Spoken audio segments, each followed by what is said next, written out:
Hello everyone. Welcome to the PAPERI Webinar Series. My name is Miriam Youssef. I'll be today's moderator, and thank you for joining us for our session on pre-review, open preprint review for all experts. I'm delighted to introduce our esteemed speakers, Ms. Vanessa Fairhurst and Ms. Roseline Dzekem Dine. Team in November 2022 and is currently head of community. Her work focused on making connections, capacity building, and engaging researchers around the world in the open peer review for preprints. She studied her undergrad in European languages and business management before going on to her master's in applied and professional ethics.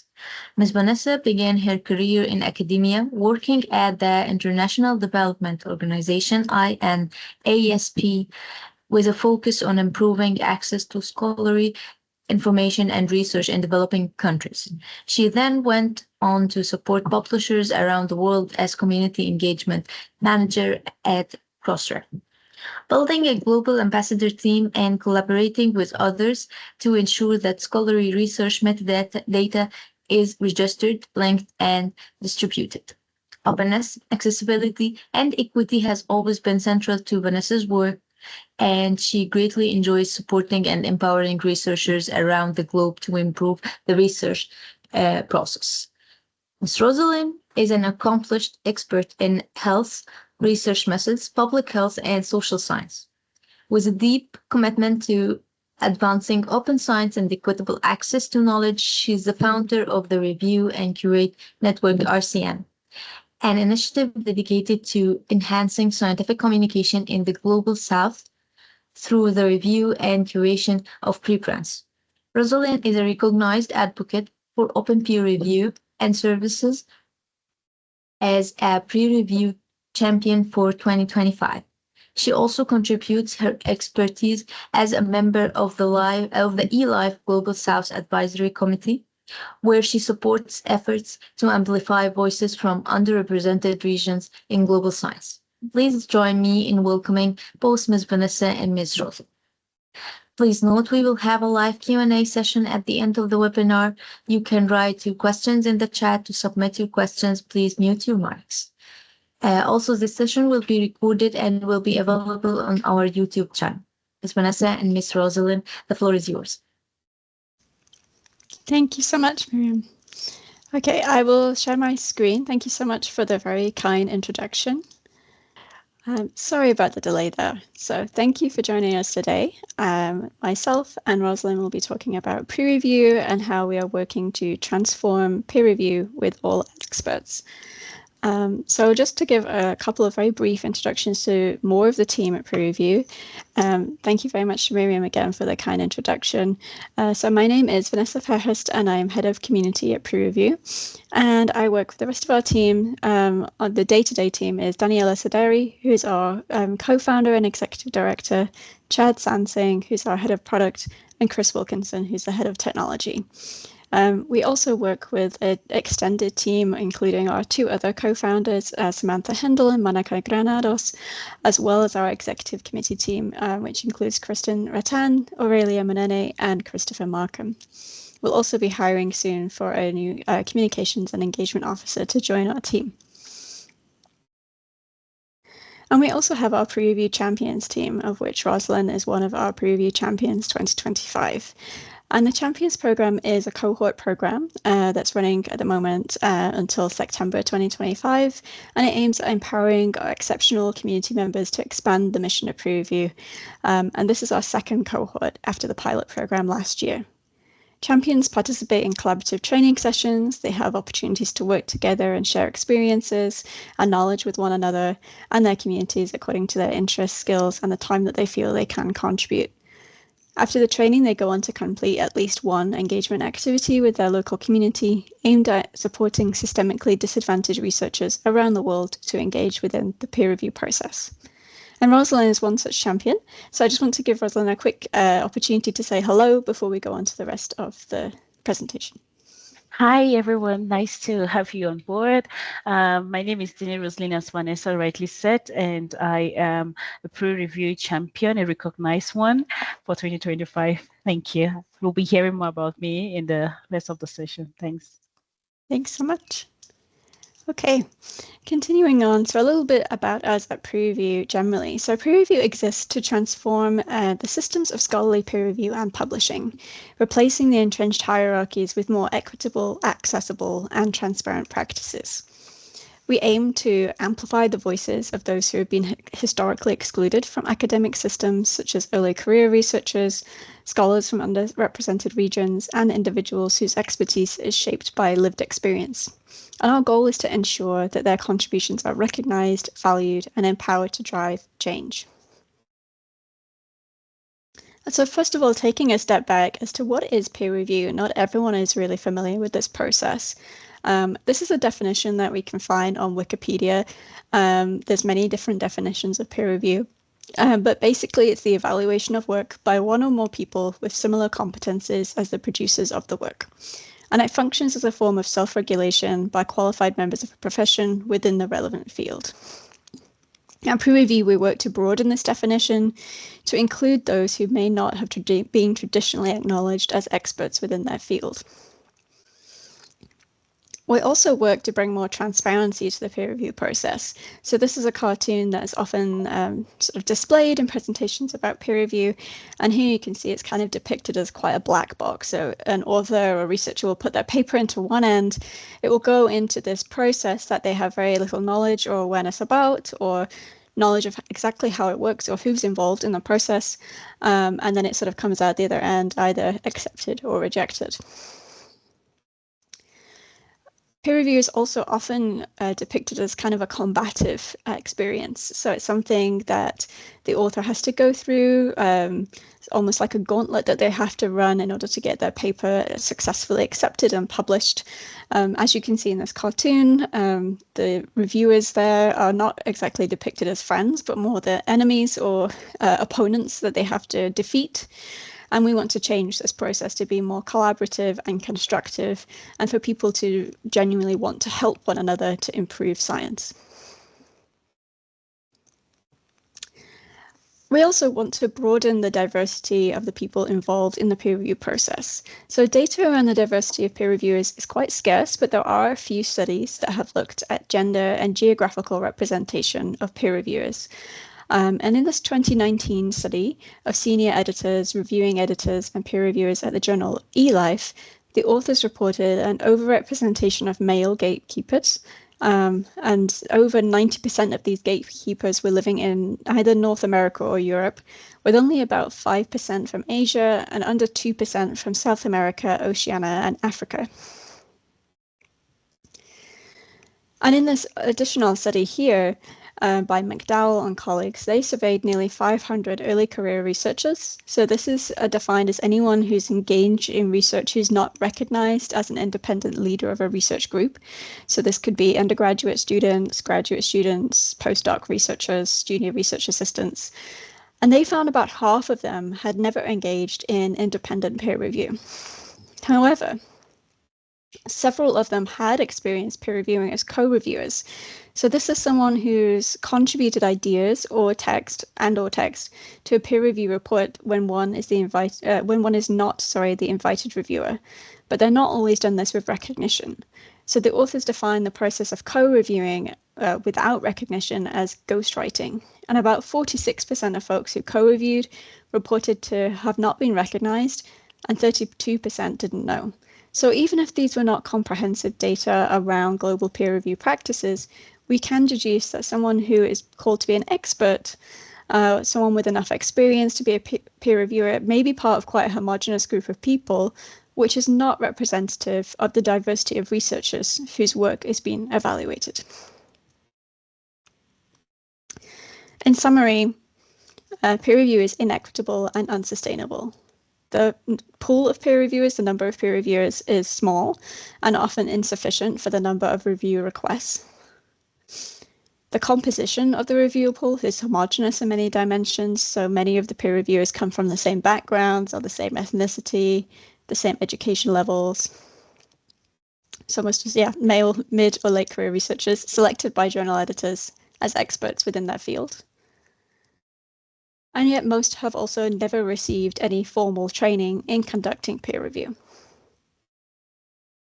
So then we got thinking at PREreview, what if we leveraged preprints to build a more equitable and open peer review system? And first of all, I do want to clarify here again of what a preprint is, because not everyone in the audience may be familiar with the term preprint. So there are, again, many different definitions. Here, we've taken one from the ASAP Bio preprint FAQ section, and they define a preprint as a scientific manuscript, although it doesn't necessarily need to be a scientific one, as we'll see in a moment, that is uploaded by the authors to a public server.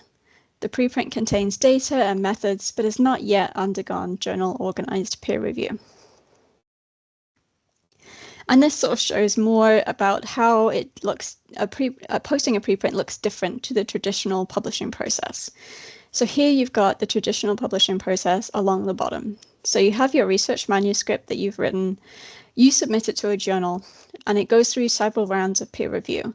Perhaps it's rejected from that journal and you submit it to a second journal where it goes through more peer review.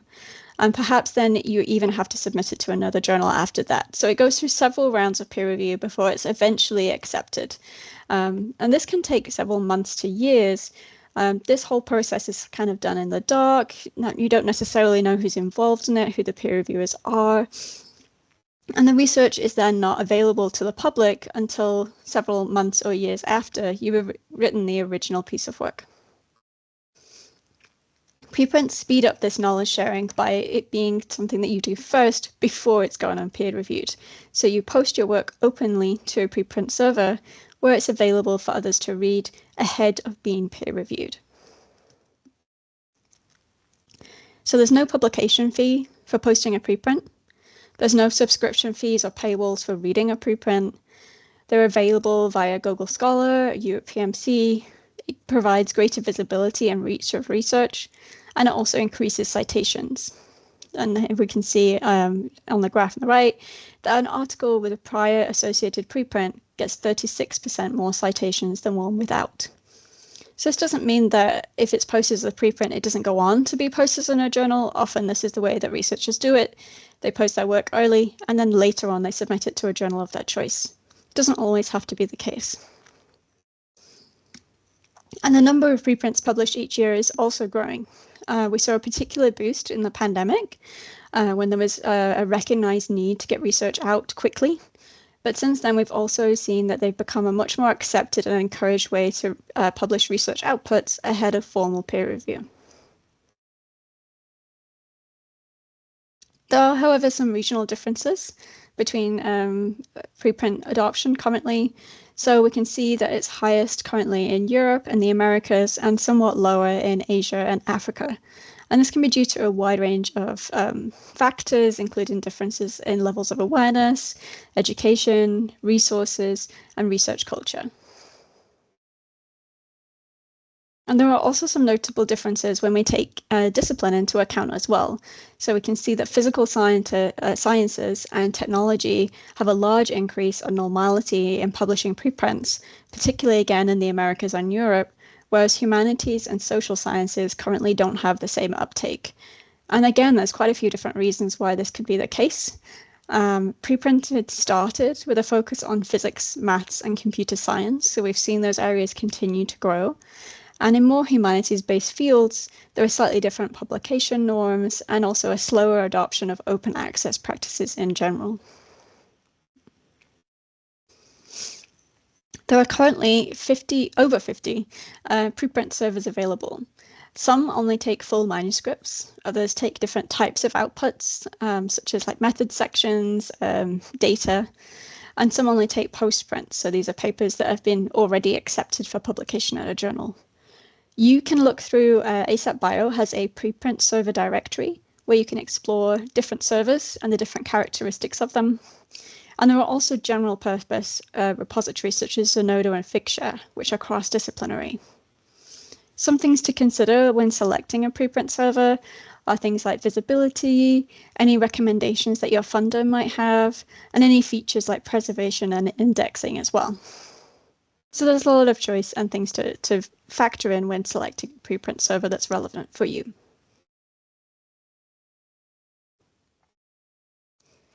And I just want to highlight that there as well, that there is Africa Archive as well, which is one of the preprint servers that we work with at PREreview.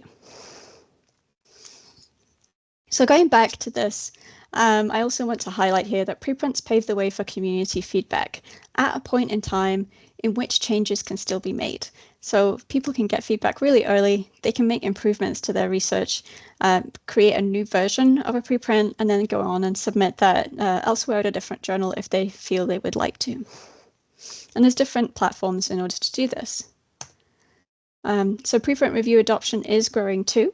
So while preprints initially were for just early sharing of outputs and research papers before formal journal peer review, it quickly became recognized that they also provide this opportunity for open community review ahead of any additional peer review a specific journal may want to conduct. And there are a growing number of preprint reviewing platforms, and they range in different ways in which they conduct peer review. So here you've got some quite minimalist or freeform options such as Plaudit and PubPeer, to more journal-like peer review platforms such as eLife and Review Commons. And PREreview sits somewhere nearer to this end, and I'm going to share a little bit more about what we do at PREreview and how it works now.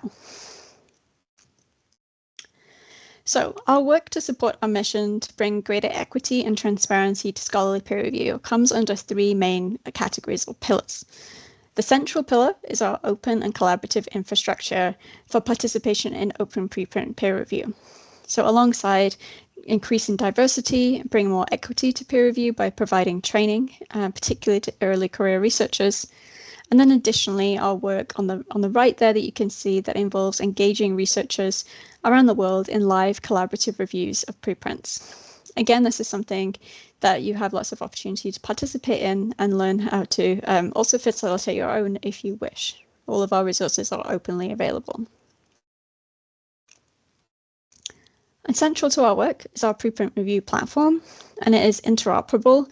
So we are preprint server agnostic. This means that we are linked currently to over 30 preprint servers. We're adding more all the time.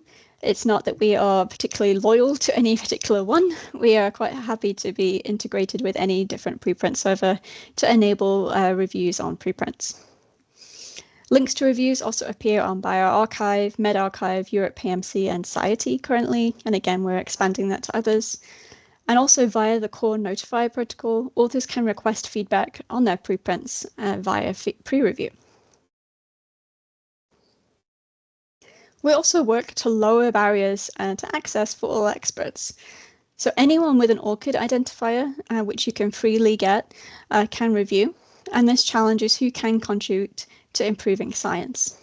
You can also then get your reviews listed on your ORCID record for recognition of your peer review work. Reviewers can choose between using their public name or a unique and private pseudonym. And they can select which information they wish to share on their profile, including things like their career stage, their research interests, their PREreview Slack community name if they want to be part of our Slack community, and the languages that they speak, for example. We also provide different ways to author a review. So you can use a basic template, you can copy and paste in a review that you've written somewhere else, or there's also a series of structured questions that will take you through reviewing a preprint. So it will ask you things like, is the abstract clear? Is the method section, does it make sense? Are the conclusions coherent? Things like this. So it simplifies the process and makes reviewing more accessible. And all of our reviews get a DOI via Zenodo, which makes reviewer work more visible, citable, and creditable. And we work to connect experts with authors. So preprint authors can request feedback at the time that they submit their preprints, currently on preprints.org, bioRxiv, and Cielo preprints. And we're going to expand this feature to more servers in future.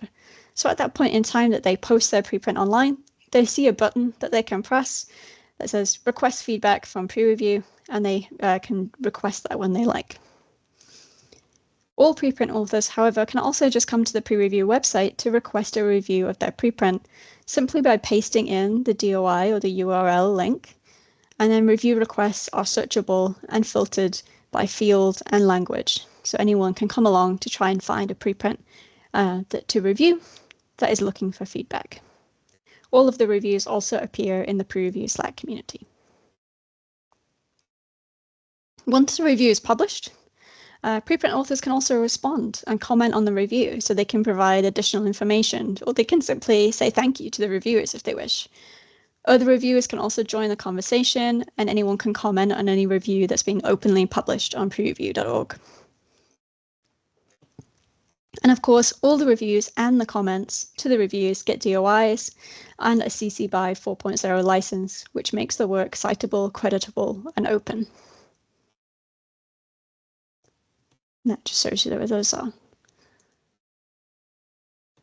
And finally, we also work to combat inequities and honor all voices. So we provide open reviewer training for researchers across career levels with a specific focus on how to recognize and mitigate personal bias in peer review.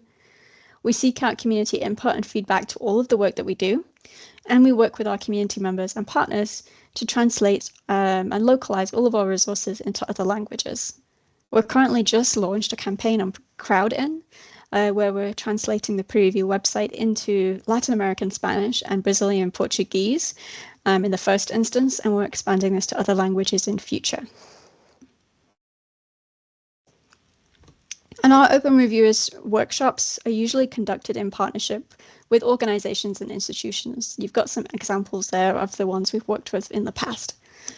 These workshops can span between a 2-hour standalone workshop to a more intensive 3-part 6-hour workshop, which accumulates in the chance to put into practice the skills that have been gained in a collaborative review.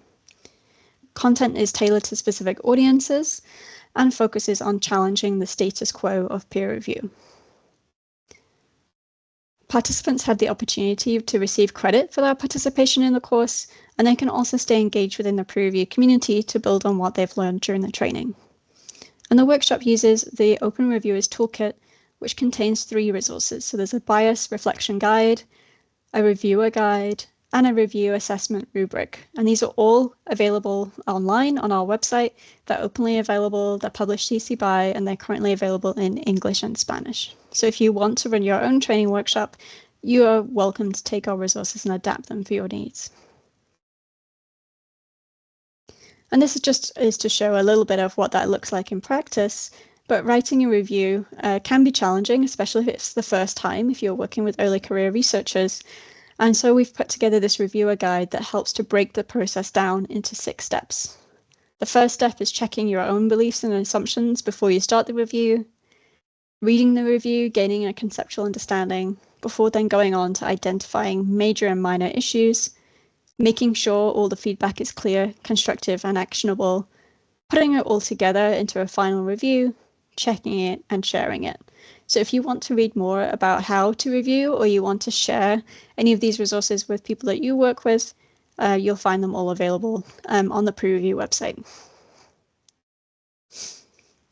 And either as Module 3 of our training workshop or as a standalone offering, we conduct live reviews. So these are core to our mission of increasing diversity and equity in scholarly peer review, and they allow for structured and constructive discussions, encouraging diverse methods of participation. We usually conduct these via Zoom, and again, we work with a number of different partners to run these events, and these involve bringing people together online, and we all discuss a preprint together, we go through the process, and then we publish the review afterwards. And this is kind of what it looks like. So in a typical live review, we'll have 2 facilitators from our team with experience in hosting an inclusive video call. Sometimes we have a topic expert also join, and sometimes we also have the preprint authors join to gather live feedback on their preprint. We have researchers join from all over the world to collaborate on improving research and building their own network. The calls last about 90 minutes. Afterwards, we collaboratively compile all of the notes from the review into a final review within 2 weeks. And then once we've done that process, we publish the review online. Participants have the option to be then credited for their contributions and can be recognized as peer review authors. One of the partners we worked with this on is the Review and Curate network, and Roseline is going to tell us a little bit more about their work and also how they've worked with PREreview. So Roseline, over to you. Oh, you're currently on mute. Thank you, Vanessa, for already introducing the floor. So I'm just going to add a little bit of content to what you've said. It has actually been the fire that has actually burned to the creation of the Review and Curate network, leading to the Review and Curate network Preprint Club. Can you go to the next slide, please?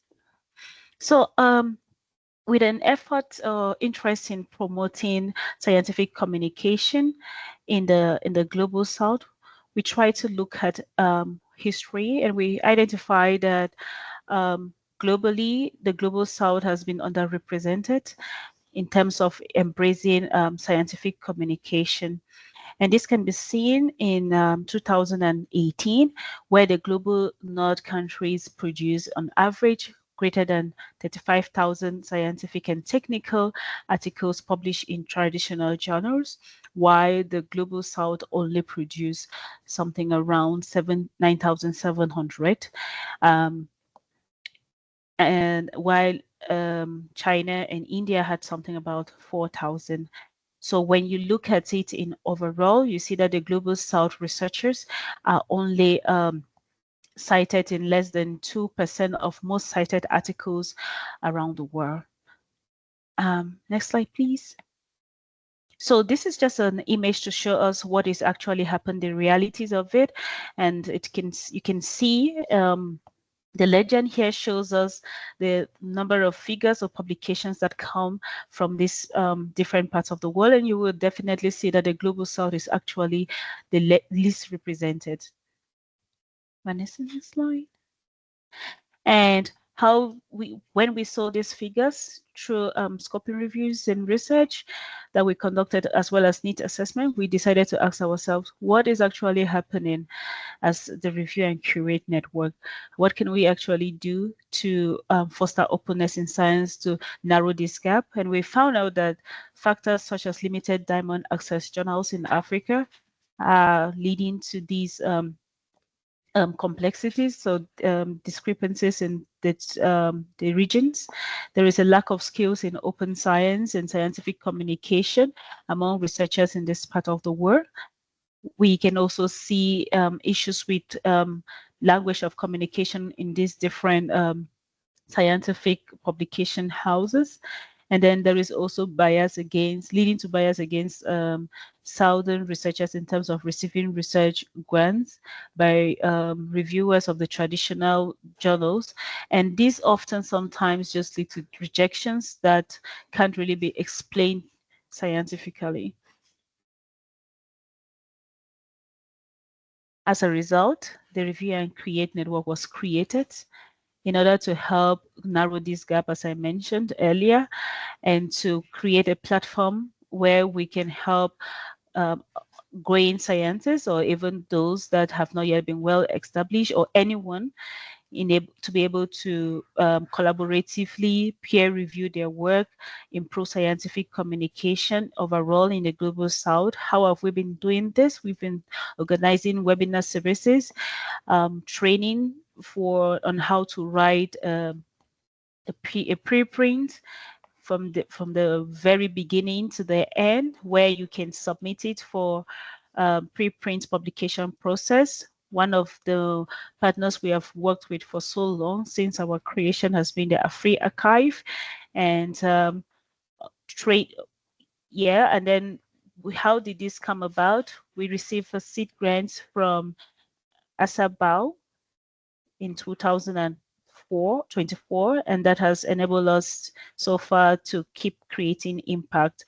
Our aim generally is to contribute in narrowing the scientific communication gap in the global south through the use of different platforms, including a free archive and preprint, PREreview, templates for reviewing preprints.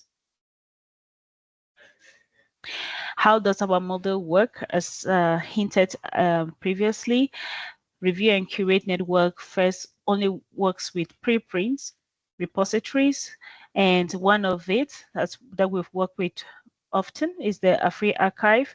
We use it to first identify the preprints published in this part of the world, because we also want to increase the number of scientific articles or preprints that are being communicated around the world and received in terms of knowledge.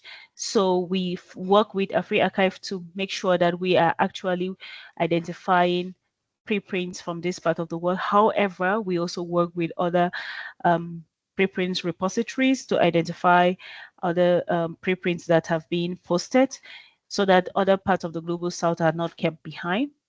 Once we do this, we then call upon interested open peer reviewers who will come on board and say, okay, I am happy to review this particular preprint.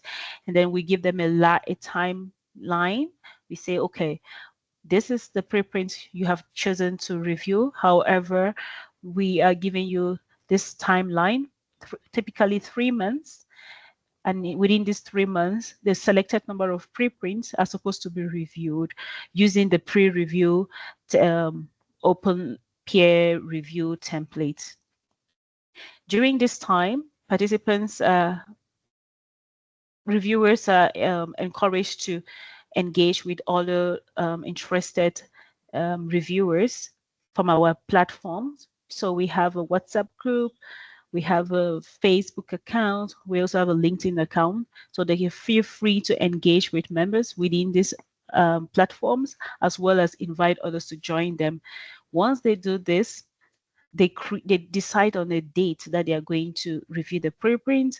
There's the share the link to the preprint, which is typically called a GEO, and participants are invited to review individually these preprints beforehand, so that when the day that has been selected for this review, this open peer review discussion comes, they will feel at ease critically judging, contributing to the growth of the preprint or to the discussion that they have on hand. After this has been reviewed, we then submit it to PREreview or Society, where they are going to publish and post it on their servers for discoverability. Next slide, please. So this is just an example on how it looks like. Vanessa had already given us some light on how this works. So for example, with these preprints that we had reviewed, you see here that this is myself as the lead for this review session. And then you can see the name of the network that had reviewed the preprint. And then you can see the license that is going to help us produce a GEO for discoverability. Next slide, please. These are other preprints that we have able to review as part of this new model that we have decided to work with by collaborating with these partners. So other preprint review networks or clubs exist, so you can feel free to join any of them, including the Review and Curate network. Next slide, please. Despite the fact that this has been moving on, as it seems seamless, we still face some challenges. It has not necessarily been a smooth process. One of it has been difficulties engaging people who are experts in this domain to participate in the live review process. However, we try our best to follow up with people and ensure that things happen on the stated deadlines by working with I kind of work with other 2 people who are not, I'm not sure if they're here on board. So we delegate tasks and say, okay, you are going to follow up this particular lead who has suggested I'm going to review this preprint. So together we ensure that we follow them up and things should happen on the stated timeline. There is a lack of reluctance and awareness of the posting of or reading of this preprint due to I don't want to say limit, can I say limited community engagement activities or awareness, I can say. So we need to keep creating avenues for awareness and discussion of preprint, the necessity of posting preprint and how it does work. So there will continuously be low representation of these people who are our target in science and open science communication due to communication skills, low number of preprints that are being published from this part of the world. So because the reluctance, the low awareness, people actually do not publish. And so we are facing difficulties having preprints reviewed from this part of the world, thus becoming difficult to contribute in the growth or narrowing the scientific landscape as we would want. Next slide, please. Looking forward, we will continue to engage with people and institutions and research centers so that they can embrace open science and appreciate this strategy for communicating science. This is because it also aligns with the Sustainable Development Goals number 16 that encourages that if we need to grow as a society, we have to promote open communication and information access within our communities. To continuously achieve this, we'll continuously use preprint platform and templates for reviewing. And I encourage each and every one of us listening to us today to engage through preprint, pre-review platforms. And you're also happy to join us at Review and Curate Network. Next slide, please. I think it's just a demo from Vanessa. Thank you so much, Roseline. That was excellent. So yeah, I'm going to try and make sure that I don't take too long. I'll take like 5 minutes to just show you a little bit how the PREreview platform works. So bear with me while I just this. I'm hoping you can still see my screen, even though I've exited my presentation. But you can now hopefully see the PREreview platform. Please let me know if that's not the case. So here is the PREreview website on prereview.org. I'm actually going to go on the sandbox version, which is sandbox prereview.org. This is kind of like a test version of the site, so that any changes I make here are not going to be reflected on the actual website. You're also welcome to go to sandbox at prereview.org if you just want to explore and you don't want the risk of accidentally publishing a review. So first of all, I'm going to take a look at how I would go about finding a preprint using the PREreview platform and what it would look like if I published a preprint. So if I go to the menu, I can look at requests. So I can help an author by reviewing a preprint.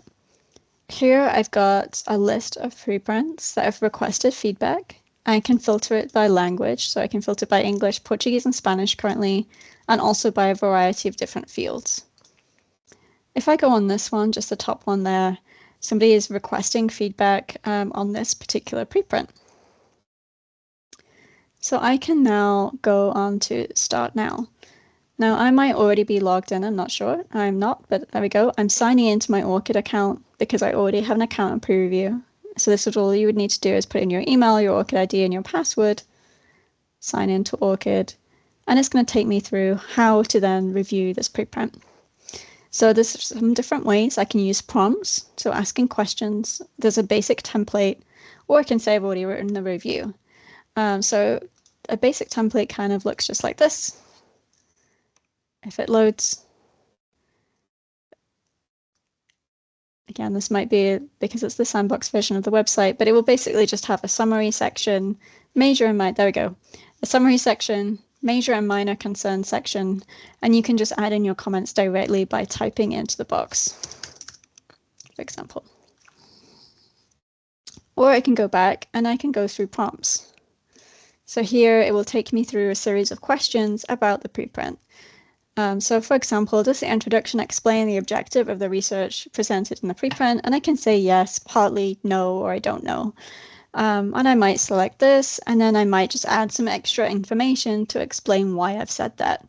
So here I'm just gonna do a test one, and I would save and continue. And I would do the same for all of these questions. There's about 10 questions in total. So I might say, you know, the methods are highly appropriate. And again, I can add some additional information, which is always really important, to give reasons for why you're providing that particular feedback and to make it constructive so that the authors can then improve their research and they know what to do. And again, you can see here there's questions about the data and the visualizations. I might say they're very clear, you know, going through more about conclusions and kind of do they clearly discuss and explain and interpret their findings and potential next steps. Is it likely to advance academic knowledge? Would it benefit from any language editing? So I might say, no, there are some minor issues, but they don't necessarily impact any clarity or understanding. And again, I can add some additional information there. And would I recommend it to others? And I can say why. And I might also say, yeah, after some minor changes, I think this would be ready for the attention of a publisher or a wider audience. Then I finally get, when I finish my review, to this page where I can say what name I'd like to use. And so here I can use my public name.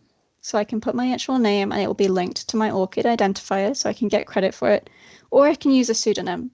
So here I'm displaying what my pseudonym is for the purposes of this test. But if you were not to tell other people about it, this would remain anonymous. So you could publish with your pseudonym and it would not link to your ORCID profile and it would not display your name. So people might do this if they feel less confident in reviewing, they're just getting started, if they fear any retribution for whatever reason. So we want to provide this more equitable way to review to make sure that people are not put off by the process. And hopefully you can choose this per review. So it might be an early career researcher does this at first, and then later on they feel more comfortable putting their name on different reviews. I can also add other authors. So I might have reviewed this on my own, but I might have done this as part of a club like the Review and Curate network, where they collaboratively review a preprint together. And here I can say, yes, and they do want to be listed as authors. They've read and approved it. And then I can add the names and email addresses of the other authors. I'm not going to do that here in the purpose of the review, but that's what I can do. And again, we also have a declaration for the use of AI. This is changing as things are rapidly changing in the AI landscape, but we ask people that if they did use AI to generate new ideas for their reviews, such as using it for, you know, getting the actual feedback or for formatting the review, we would like people to declare that. If they used it purely for language editing or accessibility needs, then you don't need to declare it, as long as the ideas in the pre-review are your own.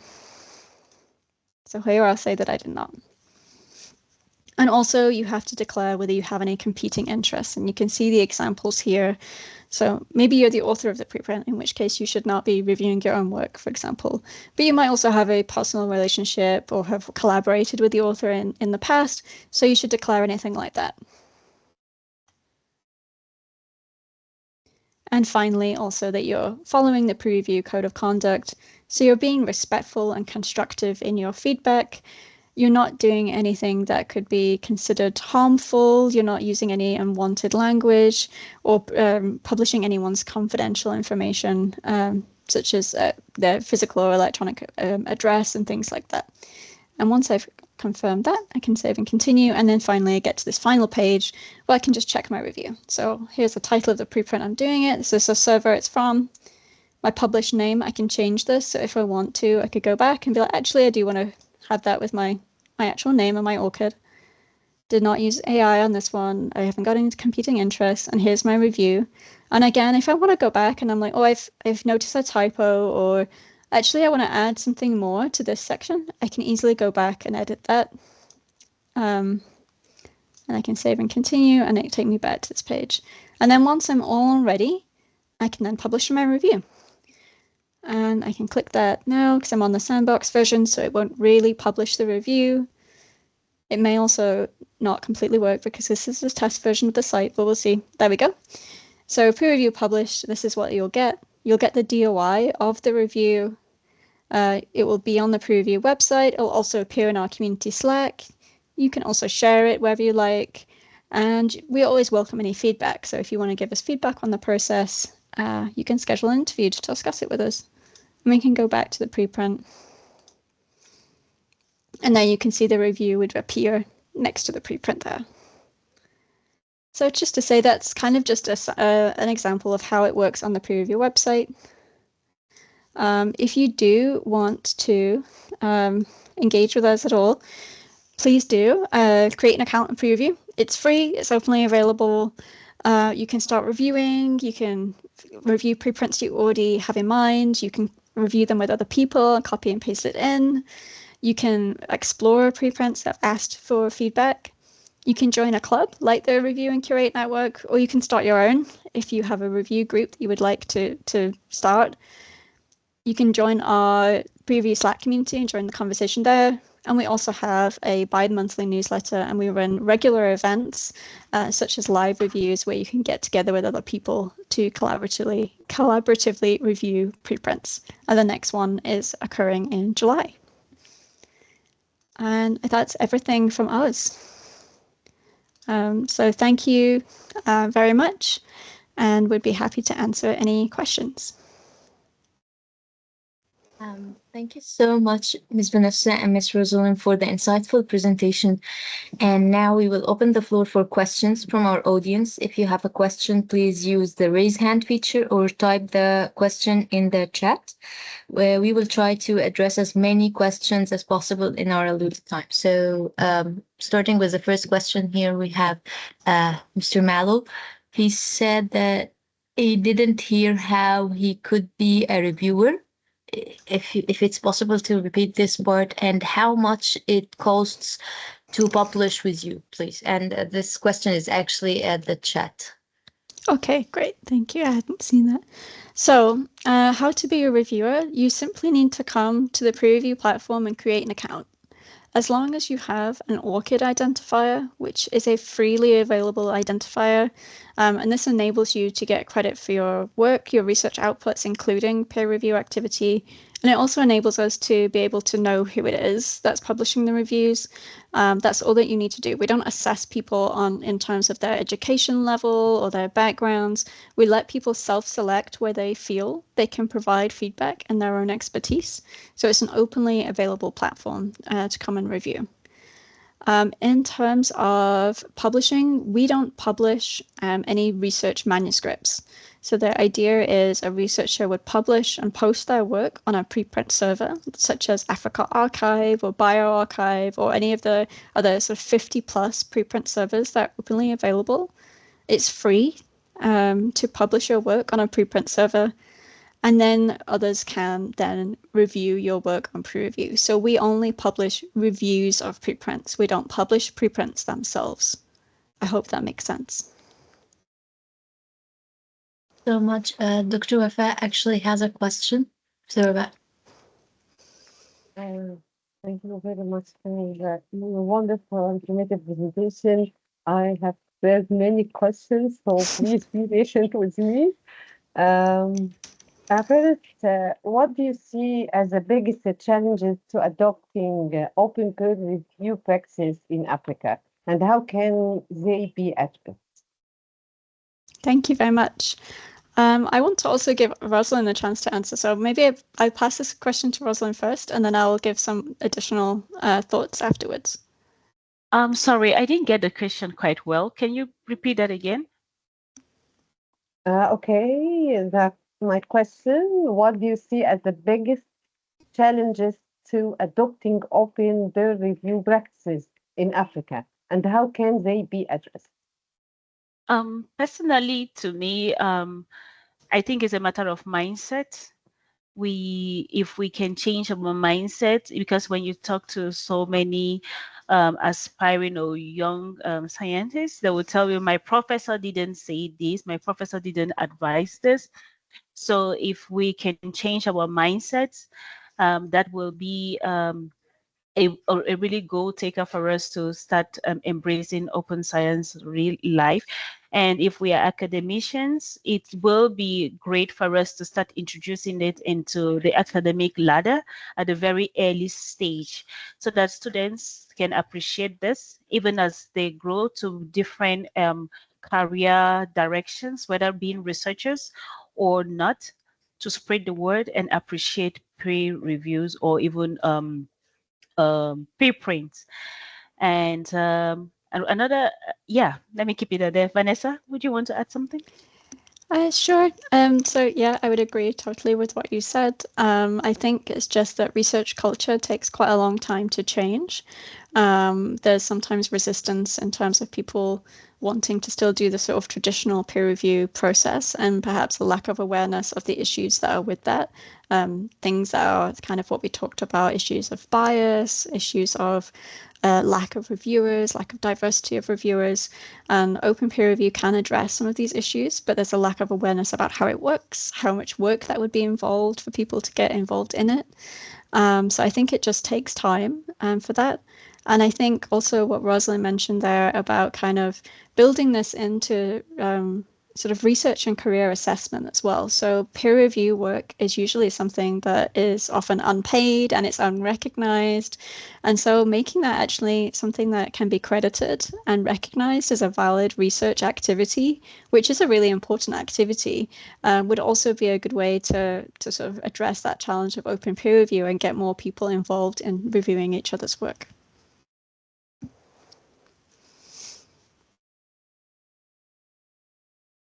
Thank you so much. I have another question, but to Vanessa. As the head of the community, what strategies have been most effective in engaging global researchers in the review? Yeah, thank you for the question. I think probably the most successful strategy has actually been the Champions program. So as I mentioned, we piloted this in 2024 with our first sort of cohort of champions. And these were people who were already engaged within the peer review world. They were already passionate about open science. They were already doing things within their communities. And we wanted to make sure that they felt they had the knowledge and skills to go forward and sort of engage with other researchers within their local communities. And I'd say that has had the biggest impact is like working with local people who can tell us what their local challenges are, who can help us to translate the resources and adapt the resources for different audiences, and really provide that expertise, because we're a really small team at PREreview. There's only 4 of us that work full time. We're all based in kind of the global north. So really it's relying on people who really do have the skills and knowledge to be able to engage others within open peer review. If possible, I have another question for you. Sure. Can you share an example of how community building has led to real impact or change in the review culture? Yeah, so we develop everything with community engagement. I would say one of the most successful things is probably the live reviews. So when we bring people together to review online, I've seen like firsthand really positive experiences through that. So we send people a link to the paper in advance. We also bring the preprint authors onto the call, and overwhelmingly, they've had a really positive experience, which is not something that people, sometimes authors are a little bit apprehensive. You know, they're joining a call where people are going to be criticizing, critiquing their work. It can be quite daunting, but overall, it's been a really positive experience. They've got really good feedback from it. People have then got more engaged. We've seen multiple people turn up to the same events. They've got other people engaged, and it really kind of shows how having a sort of collaborative approach and having a diversity of voices can really engage people in the work. And also then by working with other partners and networks. So we work with CLO, for example, quite a lot, and we've seen a massive increase in how many review requests we've got coming from that part of the world in Spanish. So again, working with local partners as well as kind of community members is where we've seen a lot of uptake through collaboration. Thank you so much. Thank you. Thank you for the questions.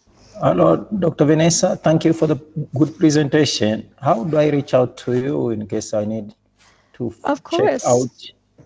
Yeah, I will put our email address into the chat, but it's community@prereview.org. Is our email address, and I very much welcome anyone to reach out to us there. We also do have a Slack channel, so if you want to join like conversations there, I'm going to pop the link to that in the chat as well, and you can find all the links to these on the PREreview website. But just for ease, I'm just going to pop that into the chat, and then happy to talk about the platform or any training or anything else that anyone would like to chat about. Thank you so much, Ms. Roseline and Ms. Vanessa, for answering all the questions. Actually, I myself have 2 questions, if you don't mind. Of course. So the first one is, what advice would you give to researchers who want to participate in open peer review but don't know where to start? I'm going to pass this one to Roseline because I've been talking quite a lot and I feel like she might have some good insights. The first thing I would like to say is join open peer review clubs, platforms, or even groups that are doing these activities. So once you get in touch with them, you connect with them, you get to know when there are opportunities for you to review preprints. And you also need to pay attention to what is happening in the space of open science around your environment, because it is in these spaces that you get to get more information on this type of opportunities. Thank you. Yeah, thank you. And I would say the same thing if you're looking to get started and don't know quite where to begin. There's obviously open platforms like PREreview, and there are other open platforms as well if you want to explore those. And then, like Roseline said, you can always join clubs or you can join collaborative events to get kind of a feel of how it works and sort of build your confidence and skills in that area first. So I've put the details to our next review next month in the chat. So if anyone does want to join a collaborative review, we'll be doing one then. It's free to attend. You just read the preprint, come along. You can even just come and listen and see the process, or you can, help out by improving the preprint.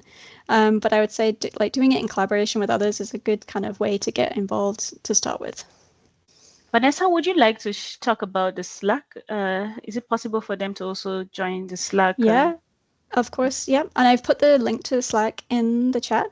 But this is a Slack community, and Slack is a sort of online chat software platform. We went with Slack because it was the most popular of what people said that they would like to join.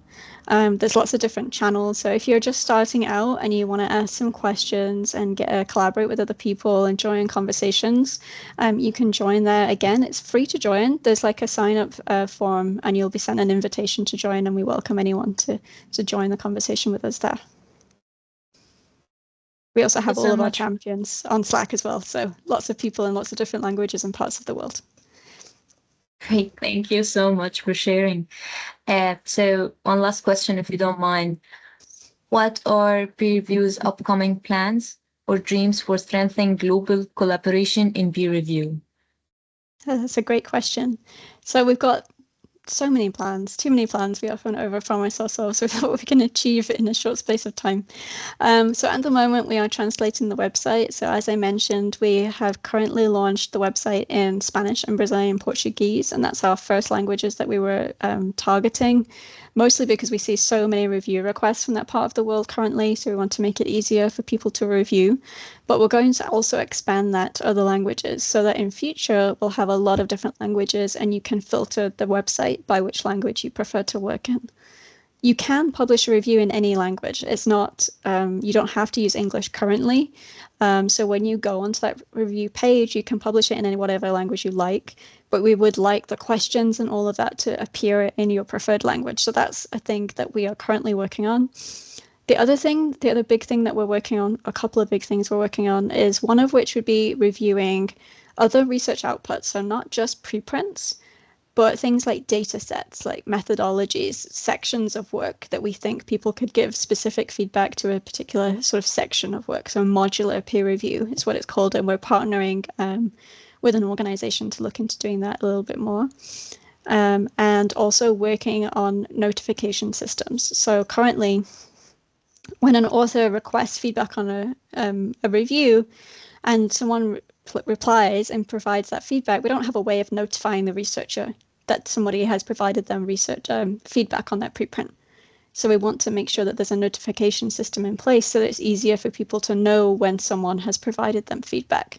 So those are kind of the top things that we're currently working on at PREreview, as well as like we'll be launching another version of our Champions program next year. We'll be continuing all the good stuff that we're currently doing as well. Great, thank you so much. And thank you again, Ms. Vanessa and Ms. Roseline, for answering all the questions. And thank you for your excellent presentation. It was a pleasure to have you with us. Thank you all for attending, and we hope you found it informative and enjoyable. And please have a great day.